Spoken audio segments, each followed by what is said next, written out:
नमस्कार दोस्तों, स्वागत है आप सभी का हमारे इस प्यारे से YouTube चैनल टेक्निकल जॉब अड्डा पर। तो दोस्तों, आपको पता है कि हमने वर्कशॉप कैलकुलेशन एंड साइंस जो हमारा एक सब्जेक्ट है उसकी प्रिपरेशन शुरू कर रखी है। उसमें हमने निरंतर आगे बढ़ रहे हैं और आज जो है हम करने वाले हैं रेशो, प्रोपोर्शन एंड परसेंटेज, अनुपात, समानुपात और प्रतिशत। सबसे पहले हम आज करने जा रहे हैं रेशो। रेशो क्या होता है भी? अनुपात। क्या परिभाषा है इसकी? दो सहजातीय राशियों की, दो सहजातीय राशियों की तुलना करना, दो सहजातीय राशियों की तुलना करना अनुपात कहलाता है। क्या भी? अनुपात कहलाता है। इसमें राशियां जो हैं वो आपके पास दो होती हैं और इसको क्या है, भिन्न के रूप में लिखा जाता है। भिन्न के रूप में दर्शाया जाता है। मान लो आपके पास वो राशियां जो हैं वो हैं ए और बी। तो क्या होगा, कैसे लिखा जाएगा इसको? ए अनुपात बी को कैसे लिखेंगे? ए अनुपात बी, या फिर इसको लिख सकते हैं ए बटा में बी। अभी हमने कहा है कि भिन्न के रूप में लिख सकते हैं। दो राशियां हैं ए और बी, इसको क्या है, भिन्न के रूप में लिख दिया ए बटा बी। या फिर इसके लिए हम जो चिन्ह यूज करते हैं, जो आपका रेशो के लिए चिन्ह है वो है भी दो डॉट, इस प्रकार से बना देना। ये है इसका सिंबल। अनुपात के लिए इसको हम प्रयोग करते हैं ए अनुपात बी। इसको इस प्रकार भी लिख सकते हैं, ए बटा में बी भी इसको लिख सकते हैं। इसके लिए क्या है, अभी हमारे पास रेशो के लिए एक नोट पॉइंट है। सभी बच्चे इसको नोट करेंगे और ध्यान में रखेंगे। देखो, जो इसमें क्या है, दो है आपका, एक ए है राशि और एक बी है। इनको क्या कहा जाता है? भी ये होता है भी आपका प्रथम पद और ये है आपका द्वितीय पद, यानी कि दो पद हैं इसमें।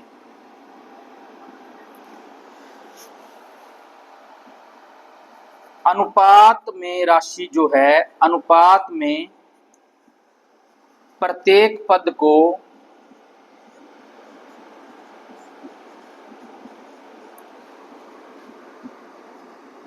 शून्य को छोड़कर, शून्य यानी जीरो को छोड़कर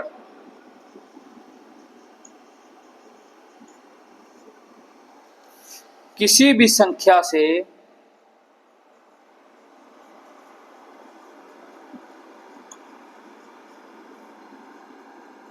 गुणा या भाग करने पर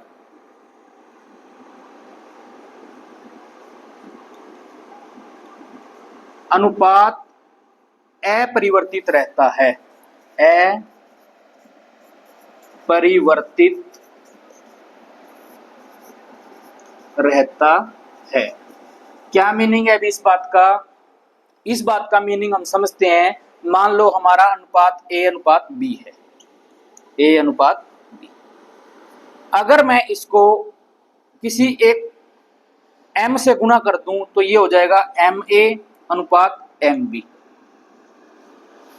या मान लो मैंने m से भाग कर दिया तो क्या हो जाएगा, a बटा m अनुपात b बटा m। कहने का मतलब यह है कि इसको इससे गुणा करने पर या इससे भाग करने पर, सेम दोनों पदों को सेम से गुणा और भाग करने पर उस पर कोई फर्क नहीं पड़ता अनुपात पे। एग्जाम्पल मान लो कि 3 अनुपात 5। मान लो m है वो मैंने 3 ले लिया, अभी 3 और a की वैल्यू है 3। अनुपात m की वैल्यू क्या है अभी 3 और b की वैल्यू यहां से है अभी 5। तो क्या होगा, 3 3 9 अनुपात 15। 9 अनुपात 15 और 3 अनुपात 5 एक ही बात है। इसको जब हम सॉल्यूशन करेंगे इसका तो ये 3 अनुपात 5 ही आएगा। इस प्रकार से ये एक नोट पॉइंट है अनुपात के अंदर, कि अनुपात के अंदर जो राशियां हैं उनको दोनों राशियों को गुणा या भाग करने पर उनका अनुपातिक जो है वो चेंज नहीं होता है, जो उनकी अनुपातिक वैल्यू है वो कभी भी चेंज नहीं होगी। नेक्स्ट है, इसके अंदर हम एक सवाल करके देखते हैं कि अनुपात पर कैसे सवाल आता है।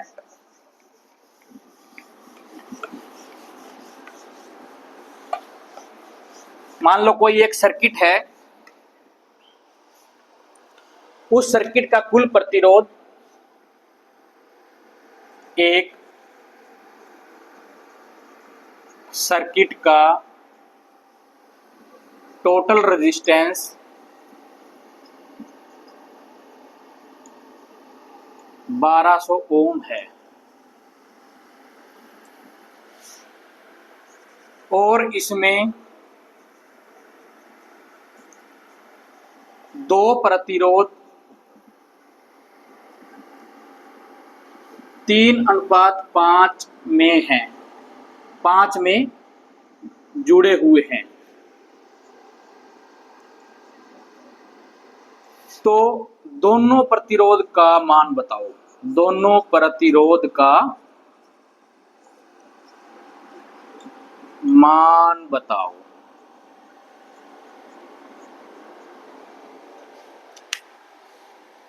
तो देखते हैं अभी क्या होगा इसमें। टोटल प्रतिरोध कितना है, अभी टोटल रेजिस्टेंस 1200 ओम, और मान लेते हैं कि दो रेजिस्टेंस हैं ए और अनुपात बी, इनका अनुपात हमें दिया हुआ है भी 3 और 5। सबसे पहले क्या करेंगे, ये तो हमें दिया हुआ है, हम सबसे पहले अब क्या करेंगे, दोनों का अनुपातिक योग देखेंगे, जो रेशो है उनको जोड़ देंगे। तो अनुपातिक योग यहां से क्या आ जाएगा, 3 + 5 बराबर आपका ये आ गया भी 8। तो सबसे पहले ए प्रतिरोध का मान निकालते हैं भी।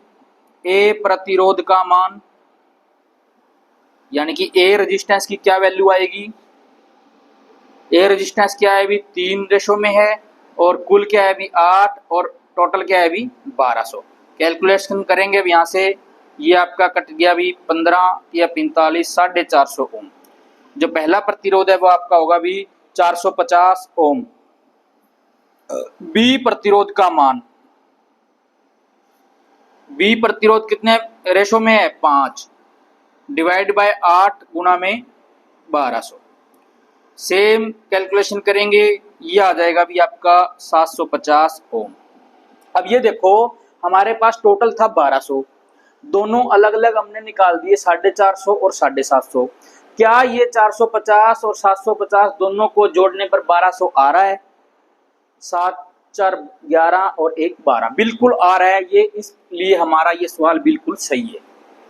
इस प्रकार से हमें अनुपात निकालना आ गया। तो हम जो है अनुपात के सवाल हमारे जो एमसीक्यू सेशन होगा उसमें करेंगे।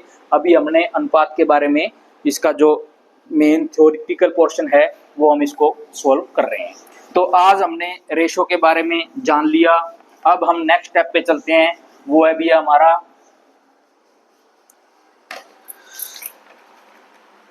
समानुपात।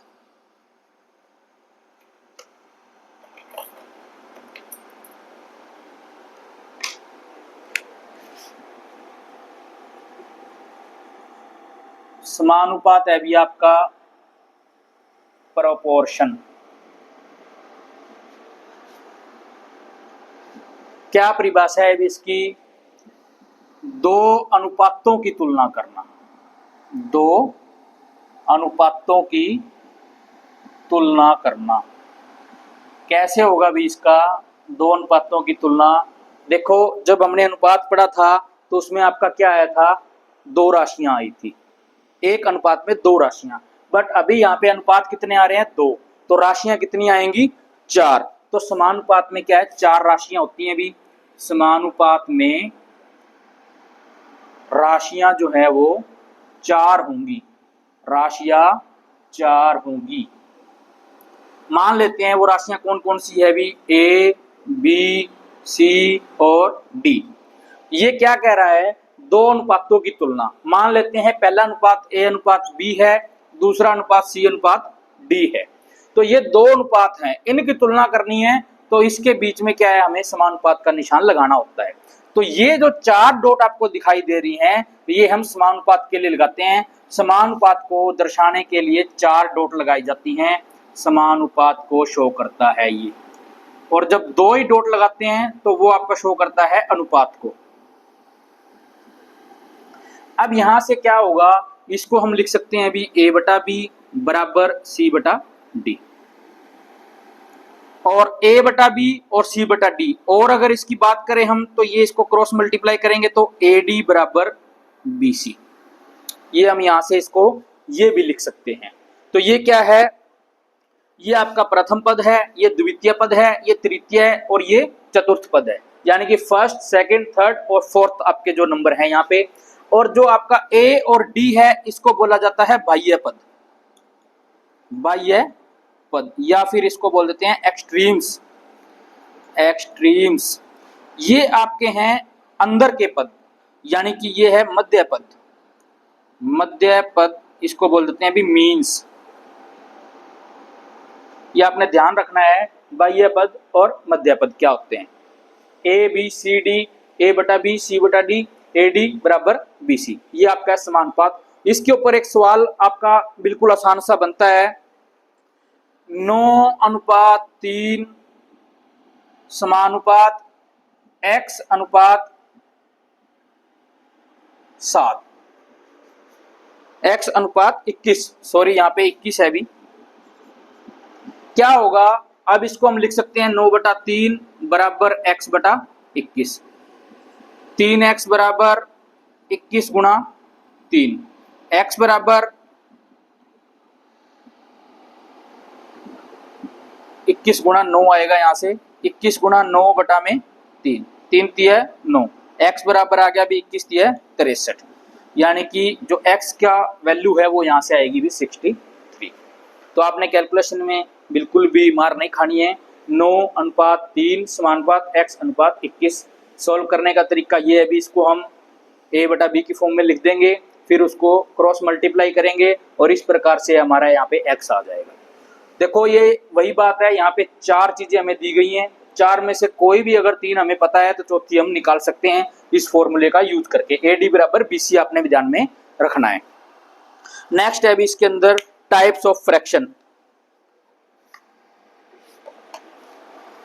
Sorry types of proportion.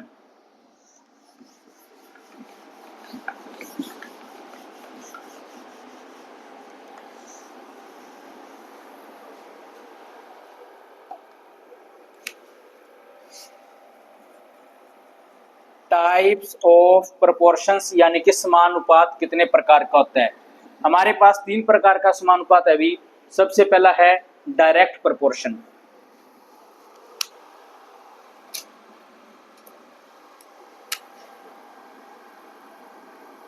Direct proportion, प्रत्यक्ष बोल देते हैं अभी इसको, प्रत्यक्ष।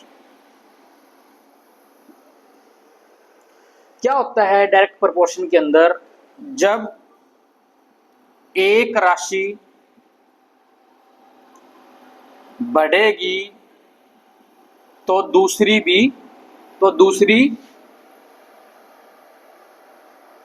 राशि भी बढ़ेगी, या इसका उल्टा कह सकते हैं कि अगर राशि घट रही है तो राशि घटेगी। यानी कि डायरेक्ट प्रोपोर्शन होगा, वहां प्रत्यक्ष एक उनके बीच में संबंध होगा। अगर पहली राशि बढ़ रही है, मान लो कि A बढ़ रहा है तो B भी यहां बढ़ना चाहिए। अगर A आपका कम हो रहा है तो B भी जो है यहाँ पे कम होना चाहिए, तभी हम वहां पे इसको ये कहेंगे कि ये डायरेक्ट प्रोपोर्शन है आपका। अब देखो क्या होता है, मान लो डायरेक्ट प्रोपोर्शन में एग्जाम्पल अगर बात करें एग्जाम्पल की, तो मान लो आपके पढ़ने का समय और नंबर, आपके मार्क्स, जितना ज्यादा आप पढ़ोगे उतने ज्यादा आपके मार्क्स आएंगे। ये एक आपका डायरेक्ट प्रोपोर्शन है कि आपके पढ़ने का समय डिपेंड करेगा आपके मार्क्स पे। आप जितना ज्यादा प्रैक्टिस करोगे उतने ज्यादा मार्क्स लेके आओगे। या इसमें यह भी कह सकते हैं मजदूरों की संख्या बढ़ेगी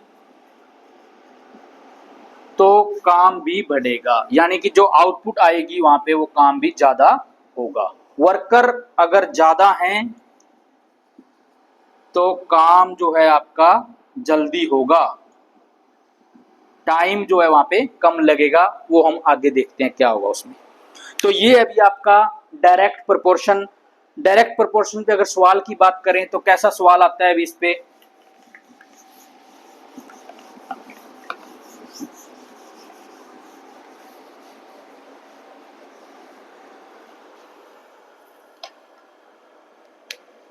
राम ने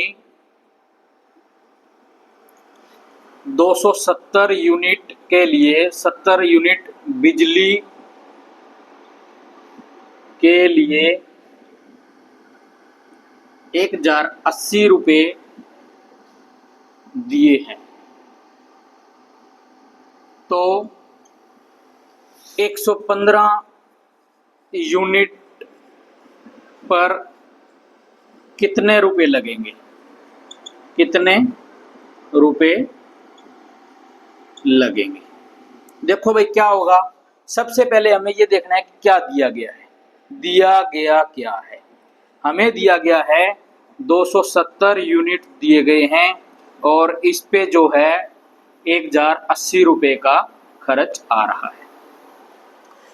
अब हमने एक के साथ गणना करनी है कि एक, अगर एक पे गणना करें तो क्या आएगा। एक पे गणना करें तो एक यूनिट पे क्या चार्ज है, कैसे निकाल लेंगे, 1080 डिवाइड बाय 270, ये आ गया अभी आपका 4 रुपए, यानी कि एक यूनिट के लिए हमें क्या है अभी 4 रुपए पे करने पड़ रहे हैं राम को।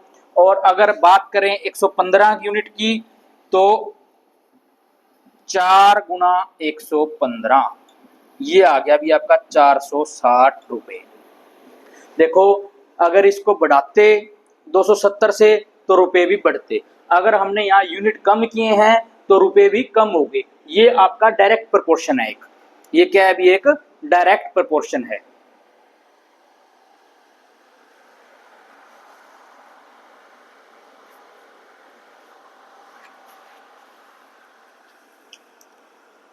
लो भी अब हम आगे चलते हैं। सेकंड है हमारे पास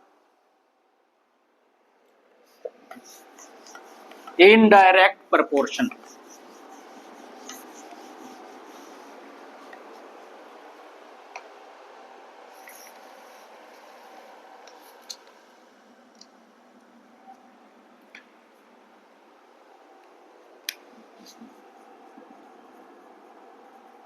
इनडायरेक्ट प्रोपोर्शन ये होता है अभी आपका अप्रत्यक्ष, व्युत्क्रम भी इसको बोल सकते हैं, व्युत्क्रम समानुपात। जब एक मात्रा बढ़ेगी तो दूसरी यहां क्या होगी भी घटेगी, या एक मात्रा घटेगी तो एक मात्रा घटेगी तो दूसरी बढ़ेगी। ये होता है अभी आपका इनडायरेक्ट प्रोपोर्शन, यानी कि ए अगर बढ़ रहा है तो बी यहाँ पे क्या होगा, कम होगा। अगर ए कम हो रहा है तो बी आपका यहाँ पे बढ़ेगा। इसे कहते हैं अभी इनडायरेक्ट प्रोपोर्शन। इनडायरेक्ट प्रोपोर्शन के अंदर सवाल किस प्रकार से आता है,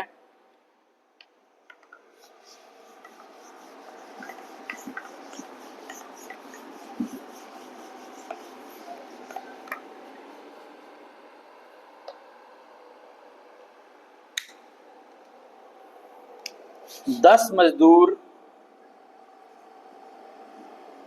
किसी काम को 6 दिन में पूरा करते हैं, 6 दिन में पूरा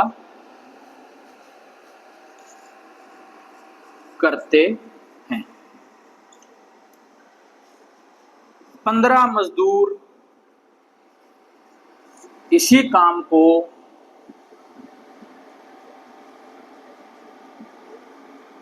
कितने दिन में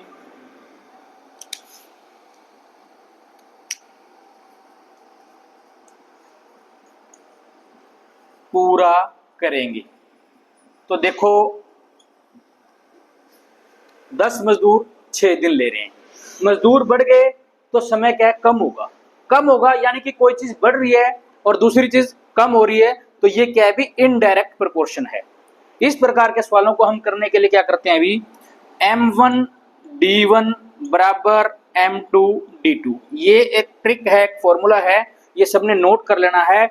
इसका मतलब क्या है, M फॉर मशीन या व्यक्ति, या मशीन व्यक्ति मजदूर कुछ भी मान लो इसको आप। तो पहले वाले में क्या है भी 10, और डी से डेज, डेज कितने हैं भी 6।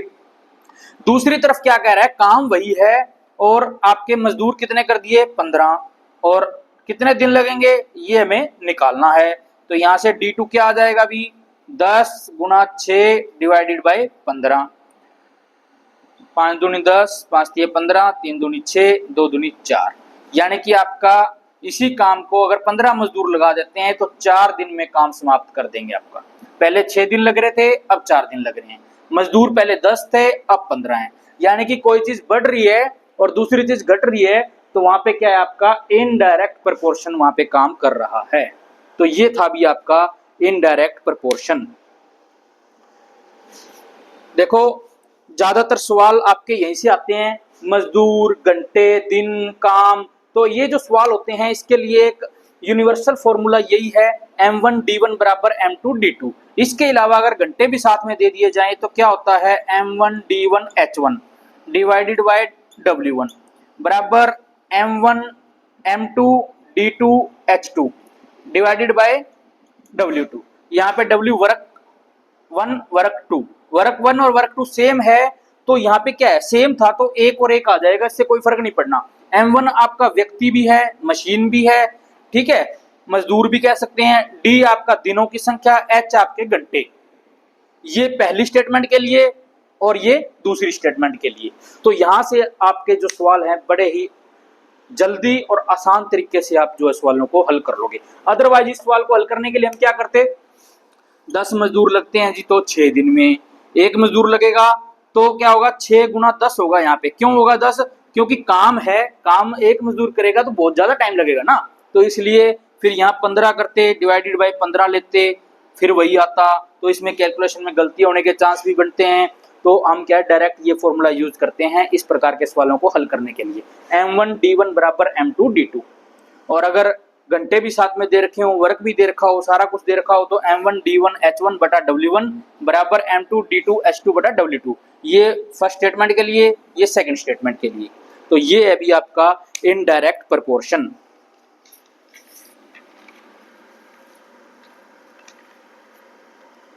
एक सवाल और कर लेते हैं अभी इस पे।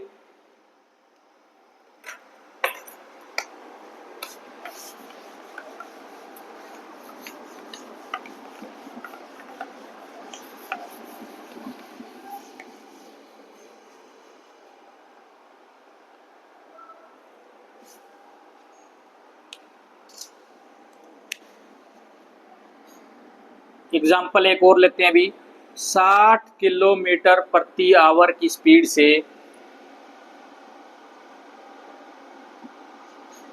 यात्रा 5 घंटे में कंप्लीट हो रही है, 5 घंटे में पूरी हो रही है।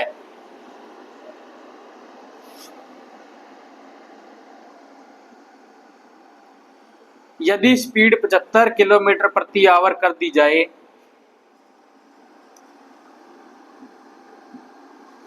तो यात्रा कितने घंटे में पूरी होगी, कितने घंटे में पूरी होगी। वही फॉर्मूला लगाएंगे, M1 D1 बराबर M2 D2, यानी कि 60 किलोमीटर प्रति आवर गुना टाइम ले रही है 5 घंटे, 75 किलोमीटर प्रति आवर टाइम ले रही है, हमें पता नहीं भाई, हमने निकालना है, मान लेते हैं x। तो वही तरीका है, x बराबर क्या आ जाएगा, 60 गुना में 5 डिवाइडेड बाय 75, 5 15 चौका 60, 5 से 5 कट गया, 4 आवर। क्या मतलब है इसका कि पहले गाड़ी 60 की स्पीड से चल रही थी, अब 75 की स्पीड से चल रही है। पहले 5 घंटे लग रहे थे, अब कितना लगेगा टाइम, 4 घंटे। यानी कोई चीज बढ़ गई तो दूसरी घट गई। तो ये जो है आपके हैं इनडायरेक्ट के सवाल, बहुत ही आसान तरीके से हम m1 d1 बराबर m2 d2 से इसको सोल्व कर लेते हैं। नेक्स्ट चलते हैं अभी कंटिन्यूड प्रोपोर्शन। तीसरा है अभी हमारा इसमें कंटिन्यूड प्रोपोर्शन।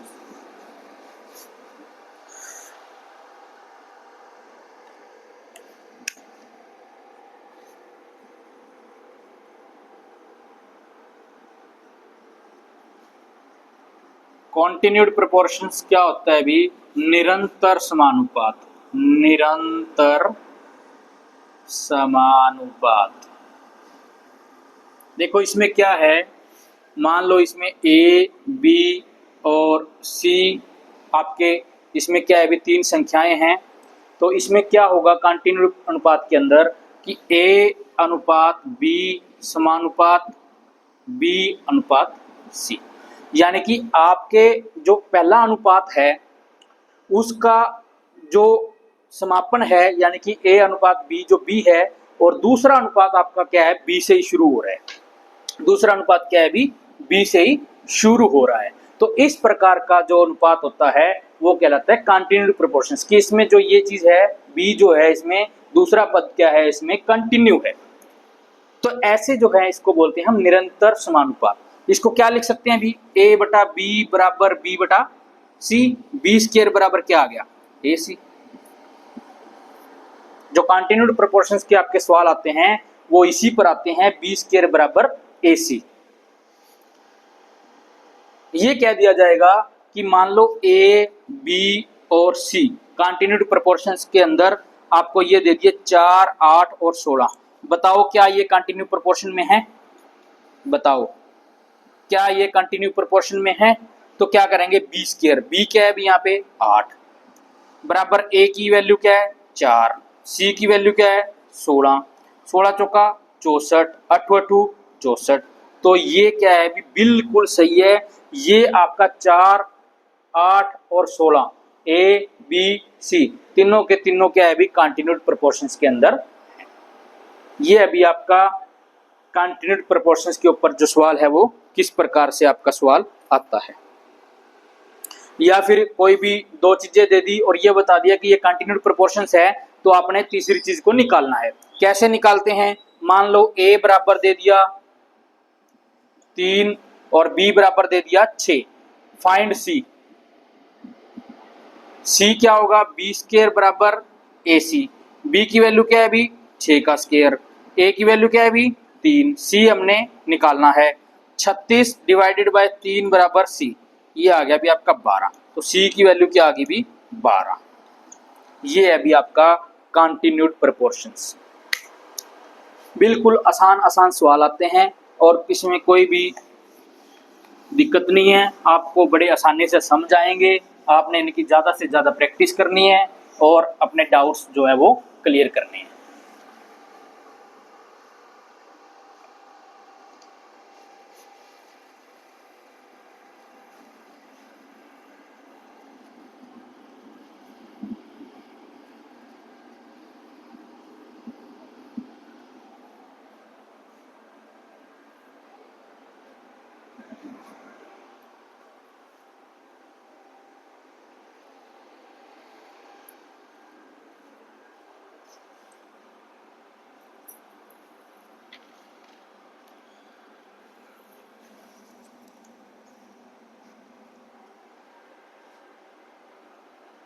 नेक्स्ट टॉपिक है अभी इसके अंदर हमारा परसेंटेज।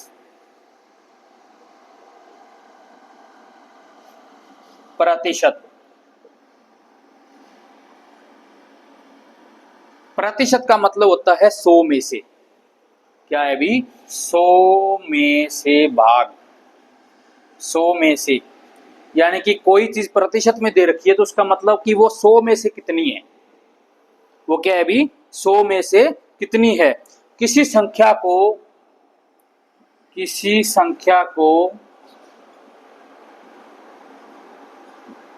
100 के भाग के रूप में व्यक्त करना, 100 के भाग के रूप में व्यक्त करना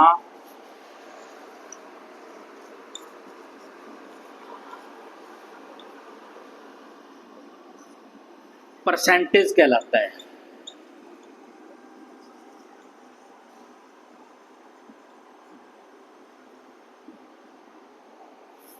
क्या होता है अभी, जब किसी संख्या को 100 के भाग के रूप में व्यक्त करते हैं तो वो क्या कहलाता है, आपका प्रतिशत कहलाता है। फॉर्मूला क्या है अभी इसके लिए, पार्ट बटा में होल गुणा में 100। मतलब क्या है अभी, इसमें कितना भाग है, कुल कितना है, जब गुणा में 100 करते हैं तो यहाँ पे आता है कि आपका परसेंटेज। एग्जाम्पल लेते हैं, किसी छात्रा के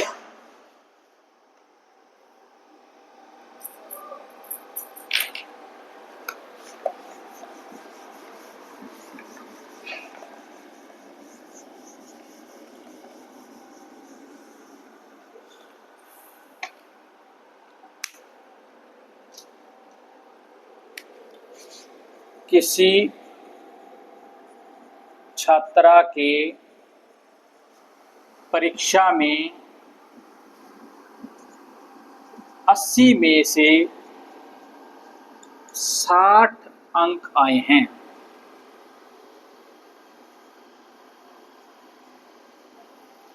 प्रतिशत में बताओ, परसेंटेज निकालो।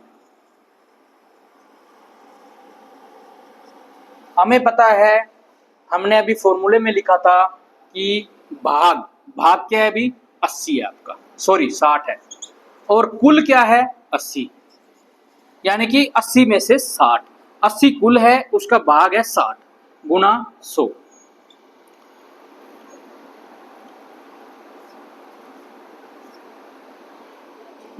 दो चौका 8, दो पंजा 10, 4 पे 15, ये आ गया अभी आपका 75 प्रतिशत। अगर किसी छात्रा ने 80 में से 60 अंक लिए हैं तो अगर उसकी परसेंटेज निकालें तो ये बनेगी 60 डिवाइड बाय 80 गुना 100। जब कैलकुलेट करेंगे, सोल्व करेंगे, इसको हल करेंगे तो आपका उत्तर आएगा 75%। इसी प्रकार एक सवाल और देखते हैं।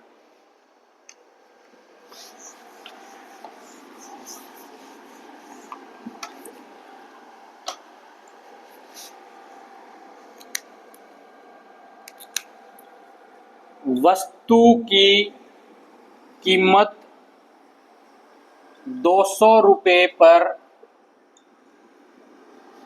10% डिस्काउंट मिल रहा है।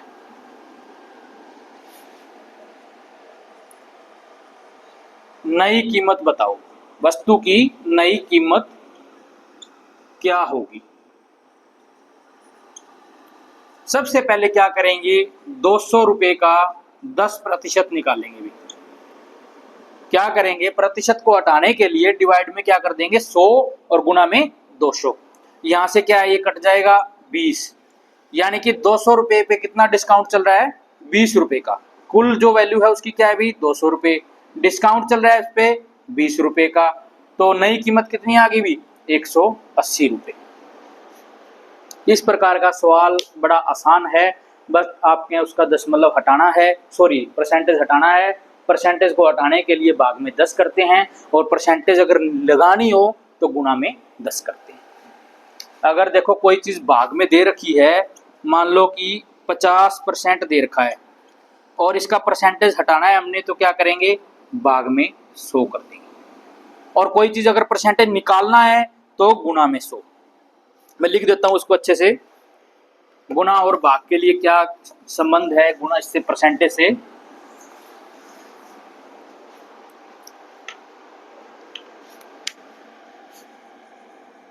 परसेंटेज निकालने के लिए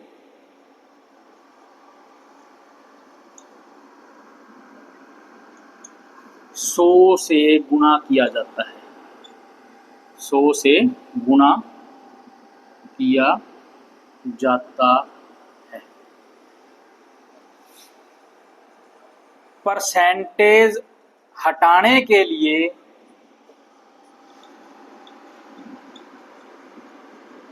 100 से भाग किया जाता है।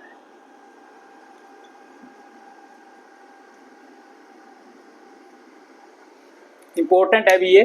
परसेंटेज अगर निकालनी है तो 100 से गुना करेंगे, परसेंटेज अगर हटानी है, कहीं परसेंटेज दिया हुआ है उसको सिंपल बदलना है तो 100 से क्या कर देंगे, भाग दे देंगे।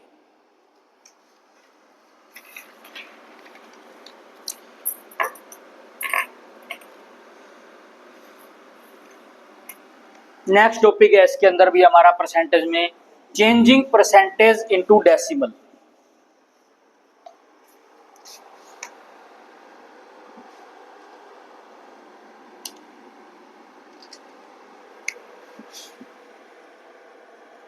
Changing percentage to decimal. Simple सी बात है, 100 से भाग करेंगे, 100 से भाग करेंगे। कैसे करेंगे, मान लो ये दे दिया 50% को डेसिमल में बदलो, तो 50/100। इसको सोल्व करो भाई, 0 से 0 कट गई और ये आ गया आपका 0.5। बस सिंपल सी बात है कि आपने 2 दशमलव आगे की तरफ इसके लगा देने। मान लो कुछ और ले लो, इसमें 12.35% को चेंज करो भाई, तो क्या आ जाएगा यहां से 12.35/100। ये क्या होगा, जब इसको सोल्व करेंगे तो ये आ जाएगा 0.1235। परसेंटेज को हटा के क्या बना दिया हमने, उसको डेसिमल वैल्यू में बना दिया। तो ये इस प्रकार से डेसिमल वैल्यू उसकी बनाते हैं। या फिर सीधा सा ये कह दें, बस परसेंटेज को हटाओ, बस परसेंटेज को हटाओ और पीछे से 2 दशमलव लगा दो, पीछे से 2 स्थान छोड़कर दशमलव लगा दो।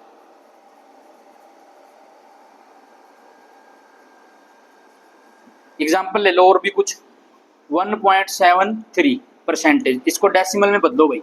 क्या करेंगे, बस परसेंटेज हटाओ और पीछे से 2 स्थान छोड़ दो, एक ये छोड़ दो, एक और छोड़ना है तो 0 ले लो। क्या हो जाएगा 0.0173। ये उत्तर आ गया, बिल्कुल आसान। बस परसेंटेज को हटाओ और पीछे से 2 स्थान छोड़कर दशमलव लगा दो।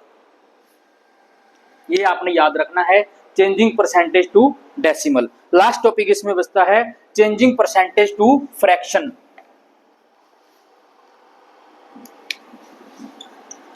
कोई ज्यादा फर्क नहीं है इसमें, हमने फ्रैक्शन में बदलना है, भिन्न के रूप में लिखना है उसको। तो क्या करेंगे, अभी हम क्या है, इसको डेसिमल बना रहे थे, जैसे 5/10 आ गया तो 0.5 बना दिया। बट अगर हमने इसको भिन्न के रूप में रखना है तो क्या करेंगे, सिंपल परसेंटेज को हटा करके 100 लगाएंगे और जो आपकी भिन्न बनेगी उसको सोल्व कर लेंगे। मान लो हमने ये कह दिया कि जी 25%,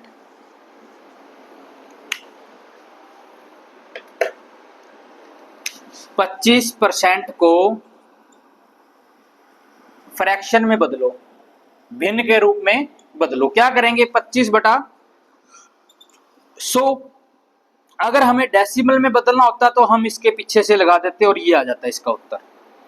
ये डेसिमल में बदला गया, परसेंटेज को हटा दिया। बट अभी क्या करेंगे, इसको सोल्व करेंगे, 25 से कम 25, 25 चौका 100, उत्तर आएगा 1/4। 25% को फ्रैक्शन में बदलेंगे तो 1/4, 25% को अगर डेसिमल में बदलेंगे तो 0.25। थोड़ा सा फर्क है दोनों में। अगर डेसिमल में बदल रहे हैं तो 100 अगर हम नीचे लगा रहे हैं तो पीछे से 2 दशमलव स्थान छोड़ के, मतलब 2 अंक छोड़ के दशमलव लगा देंगे। और अगर हम फ्रैक्शन में बदल रहे हैं तो उसकी जो भिन्न बन रही है उसको सिंप्लीफाई कर लेंगे।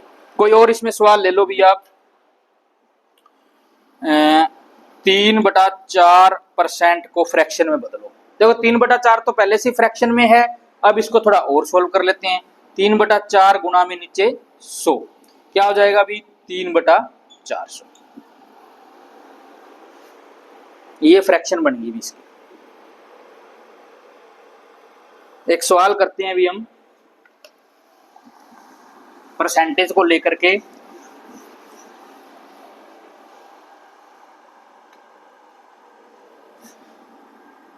वर्गमूल 400 का 20% कितना होगा?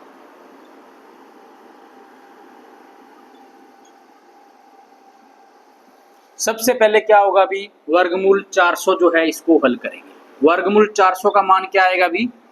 20। फर्दर क्या कह रहा है, इसका 20% गुना में 20%, परसेंट हटाना है तो डिवाइड में 100। क्या हो जाएगा, एक जीरो से ये जीरो कट गई, एक जीरो से ये जीरो कट गई, क्या बच गया अभी 4। तो क्या बन गया इसका, वर्गमूल 400 का 20% 4 होता है अभी। क्या होता है? 4 होता है। तो ये था अभी आपका रेशो, अनुपात, प्रोपोर्शंस समानुपात एंड परसेंटेज प्रतिशत। हमने अच्छे से इसको समझ लिया है। अब हम इसके एमसीक्यू नेक्स्ट क्लास में करेंगे कि अनुपात, समानुपात और आपके प्रतिशत के जो भी एमसीक्यू बनते हैं एग्जाम में, जो भी संभावित प्रश्न आने की संभावना रहती है या जो सवाल पहले आए हुए हैं प्रीवियस ईयर क्वेश्चन में, उनको हम नेक्स्ट क्लास में सॉल्व करेंगे। तो दोस्तों, हम अपनी तैयारी को लेकर के निरंतर आगे बढ़ रहे हैं, सिलेबस कवर करते जा रहे हैं। आप हमारे साथ जल्दी से जल्दी जुड़ें, हमारे चैनल को सब्सक्राइब करें, टेक्निकल जॉब अड्डा यूट्यूब चैनल सब्सक्राइब करें और बेल आइकन के बटन को दबाएं ताकि हमारी वीडियो सबसे पहले आपके पास पहुंचे। और अगर किसी बच्चे को कोई डाउट है तो हमारे साथ कमेंट में अपना डाउट शेयर करें, हम आपका रिप्लाई जरूर देंगे। Thank you.